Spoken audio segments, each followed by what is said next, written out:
Hi friends, ఇది Vijayawada railway station. నిన్న సాయంకాలం 6 గంటలకే తణుకు నుంచి విజయవాడకి వచ్చాను. ఇప్పుడు మళ్ళీ అదే 6 గంటలకి విజయవాడ నుంచి రిటర్ను తణుకు బయలుదేరాను. ఎందుకు వచ్చాను అనుకుంటున్నారా? చెప్పను, మీరే తెలుసుకోనండి. మరి ఎలా ఉన్నారు? అందరూ బాగున్నారా? మరి ఏం చేస్తున్నారు? రైల్వే స్టేషన్లో ఉన్నాను.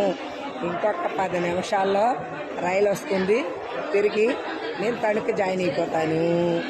ఇంకేంటి, ఎలా ఉన్నారు, ఏం చేస్తున్నారు? అనుకోకుండా తగులుతూ ఉంటాయి ప్రయాణాలు. ఆటోమేటిక్గా వచ్చేస్తూ ఉంటాను. నేను చెప్పి రావాలనుకుంటే కనుక జరిగే పని కాదు. ఎందుకంటే ఎప్పుడు రావాలనిపిస్తే అప్పుడు వచ్చేస్తా. చూడండి, విజయవాడ రైల్వే స్టేషను.